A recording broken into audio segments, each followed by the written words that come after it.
keterkaitan experience based knowledge dengan materi yang akan kita dengar dari Pak Yanuar Nugroho. Saya mengenal beliau sebagai deputi di KSP dulu.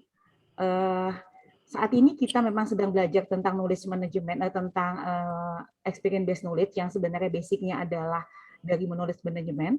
Banyak penelitian menyoroti pentingnya sistem manajemen pengetahuan atau knowledge management yang efisien menggabungkan pengetahuan berbasis pengalaman. Namun ternyata transfer pengalaman menjadi wawasan konkret dan akhirnya menjadi pengetahuan yang dapat mudah diakses dan diterapkan oleh seluruh pemangku kepentingan lainnya. Ada tugas yang menantang karena sifatnya kompleks dan abstrak. Sangat bergantung pada konteks dan biasanya berkembang dari waktu ke waktu melalui proses pembelajaran berulang dari persepsi, tindakan, dan umpan balik.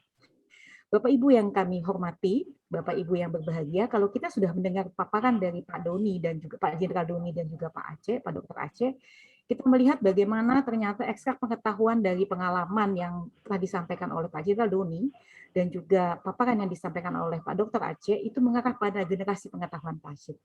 Pengetahuan tacit berbeda dengan pengetahuan eksplisit yang sulit untuk diungkapkan dan diformalkan dan akibatnya juga sulit untuk dibagikan. Ini berisi tentang informasi bagaimana merespon dengan tepat di bawah kondisi lingkungan tertentu atau kita sebut sebagai knowing how. Bagi organisasi, pengetahuan berbasis pengalaman sangatlah penting. Experience based knowledge terikat pada konteks tertentu seperti yang tadi sudah dijelaskan oleh Pak Doni Monardo dan juga oleh Dr. Aceh yang biasanya membutuhkan waktu yang sangat lama untuk berkembang. Kita tadi sudah mendengar paparan dari Dr. Aceh bagaimana sangat sulit membuat undang-undang, revisi undang-undang bencana ya Pak ya, yang saat ini ada di tangan Bapak. Sampai tadi saya cukup terkesima Bapak mengatakan bahwa kalau kita deadlock kita kembalikan lagi pada undang-undang yang lama. Wah, haus sekali buat saya itu Pak ya. Dan ternyata proses pembelajaran ini mencakup banyak persepsi, tindakan, dan umpan balik yang bagi organisasi menurut Matthews dan Sedberg penting untuk mengembangkan alat bagaimana pengetahuan berbasis pengalaman ini dapat dilatih. Pengetahuan berbasis pengalaman ini ternyata memainkan peranan yang sangat penting dalam proses pengambilan keputusan, karena pengambilan keputusan mencoba membandingkan masalah saat ini dengan situasi sebelumnya untuk menemukan solusi yang tepat. Jadi apakah kemudian tadi Dr. Aceh mengatakan kepada kita semua bahwa kalau memang deadlock kita kembalikan lagi kepada undang-undang yang lama, itu adalah bagian dari pengetahuan berbasis pengalaman ya Pak ya. Oleh karena itu, pengetahuan dari keputusan masa lalu dapat secara signifikan memfasilitasi dan mempercepat keputusan di masa yang akan datang. Tadi sudah dua orang narasumber kita dengarkan. Nah, narasumber terakhir yang menurut kami sangat luar biasa, Pak Yanuar Nugroho, selain sebagai Deputi Kepala Staf Kepresidenan, juga beliau saat ini adalah Center for Innovation Policy and Governance Indonesia. Beliau akan memaparkan kepada kita semua bagaimana pendekatan Agile Organization dalam tata kelola mitigasi bencana.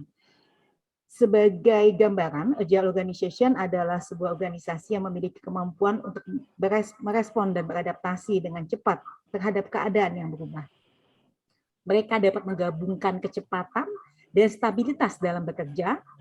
Organisasi yang termasuk Agile Organization juga akan bekerja dengan waktu yang efektif dan tetap konsisten, walaupun sedang berada dalam situasi yang sangat tidak pasti atau disruptive era seperti yang saat ini kita hadapi. Agile atau kemudian di bahasa Indonesia kan sebagai sebuah ketangkasan, dapat membantu memperjelas peran inovasi dan disiplin operasional dari organisasi. Pada akhirnya itu semua akan memberikan hasil yang positif untuk meningkatkan kinerja organisasi. Bapak Ibu yang berbahagia, tidak berpanjang waktu, kami serahkan kepada Pak Yanuar Nugroho PhD untuk selanjutnya dapat memberikan pencerahan kepada kita pada siang hari ini tentang bagaimana keterkaitan antara Agile Organization dengan tata kelola mitigasi bencana. Waktu dan tempat kami persilahkan. Silakan Pak Yanuar. Terima kasih Bu Rahma, Bapak Ibu sekalian, rekan kami para pembicara sebelumnya, Pak Doni, Pak Aceh, Pak Rektor, teman-teman sekalian.